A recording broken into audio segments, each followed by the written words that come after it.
ready, go ahead, and I'll hit start when you begin.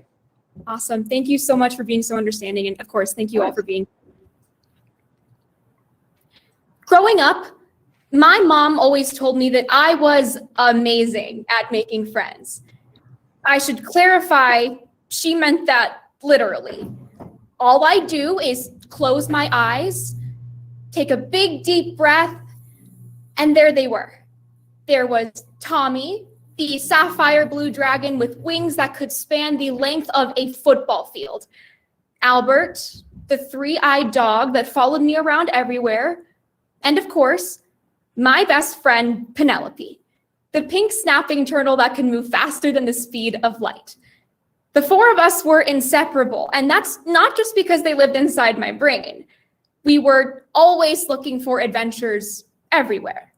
Whether it was going to the grocery store and turning the frozen section into an Arctic tundra, or visits to the playground making the jungle gym into a jungle safari. We loved to learn and explore the world around us. So one day, when we were embarking on our own odyssey in my swimming pool, my mom said it was time for a new adventure. And this adventure would be way cooler than any Arctic tundra or jungle gym safari. This adventure was public school. And of course, at the ripe age of 5 and never being one to shy away from a new opportunity, I was excited. I mean, all of my friends were. We had already come up with the perfect plan to take over kindergarten like it was nobody's business.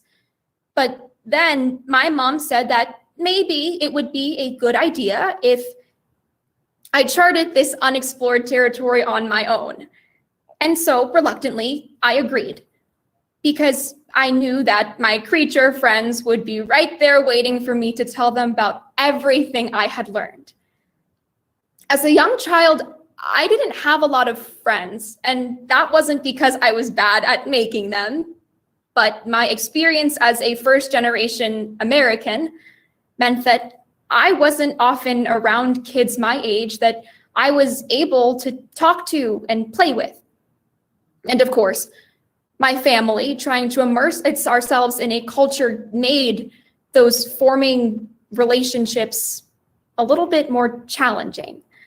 So with this in mind, I went into the first day of school having no clue what to expect.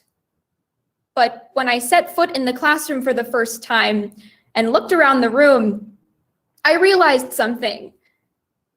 These kids look a whole lot like each other and absolutely nothing like me. But it isn't as though looking different from those around you meant making friends was more difficult. I mean, I looked completely different from my friends back at home, and that wasn't a boundary I shared with them. So I gathered the courage to introduce myself to a classmate. Kamusta po? My name's Patricia. But rather than learning her name or how she thought the school was, I instead was bombarded with questions like, what are you wearing? Why do you talk like that? What are you even saying right now? And I was confused because I had worn these clothes my entire life. I had talked this way my entire life. I had been this way my entire life. And Tommy, Albert, and Penelope never once questioned me. As the day went on and the comments and questions and stares only continued, I felt more and more like I was the creature and not the kind anyone would want to be friends with.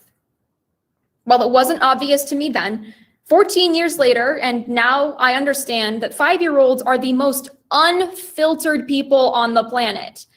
But as I got older, the comments only continued. Except for rather than being questions rooted in genuine curiosity, they were sentiments derived from hatred and ignorance. In the 2nd grade, it was a classmate pulling their eyes back and telling me that they looked like my brother. In the 6th grade, it was my crush finally noticing me and talking to me, except for he was speaking complete gibberish and asking me to translate it into my actual language. In the 6th grade, it was my history teacher, making me get in front of the class and holding my arms out next to hers. She said to everyone, "Look at how much different Patricia looks from the rest of us." If this were the 1950s, we wouldn't even let her in the classroom. School years would pass, and as unfortunate as it is to say, these situations became more and more normalized in my life. I stopped flinching when people would ask me where I was really from. And I didn't even bat an eye when my prom date told me that I was really pretty for an Asian girl. Every time I thought I had discovered my identity to its fullest extent, another interaction would reveal more and more uncharted territory that, at this point, I didn't want to explore. I was tired. I was scared. But more than that, I was angry. I was angry at everyone around me because they didn't seem to understand that what they were doing was making me hate myself. It got to a point where this hatred, this resentment, and this fear towards who I am and where I come from translated into ingratitude towards my parents, the people that had sacrificed everything to immerse me in a culture centered around new opportunities and adventure. I was 18. It was the middle of my senior year of high school, and we were all sitting at the dinner table.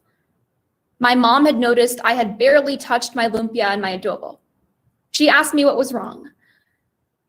I told her that I was so desperate to feel some sense of hope, to feel like I would have a chance at fitting in. I told her that I wanted to feel like I wasn't stuck in this body anymore. My mom, never being one to sugarcoat, told me the exact opposite of what I wanted to hear. She reminded me of an old Filipino proverb. Walang naninira sa bakal kundi sariling kalawang. Nothing destroys iron like its own rust. She told me that living in this body that I did not choose, comes with its own set of predispositions, of expectations, and regulations that, unfortunately, I can't control, but I'll have to live up to. But these facts were not something that should make me feel ashamed of who I am and where I come from. I had to find it within myself to be proud of who I am, to be strong in spite of what makes me different, to be strong because of what makes me different. At this point, I should probably be approaching some kind of ending to this story about my experience with race. But the problem with that is that my experience with race isn't exactly something I'm able to pinpoint. See, my experience with race started when I was born and will continue with the generations that will come long after me. Because my race and my culture are parts of my identity. And identity is not meant to be suppressed, silenced, or scrutinized.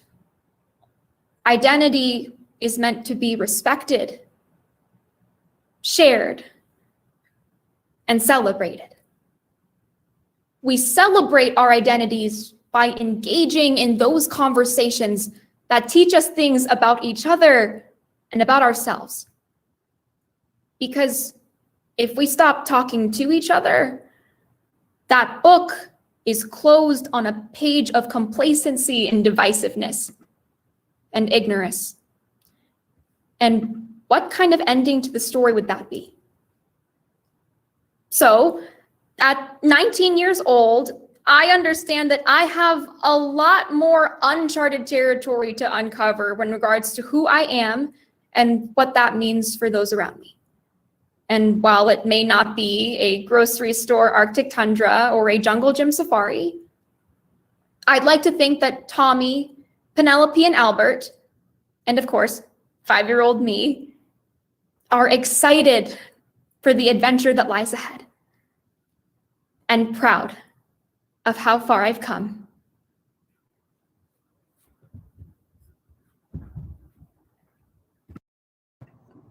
Thank you so much, Patricia. And judges, you now have 10 minutes to fill out your scorecards.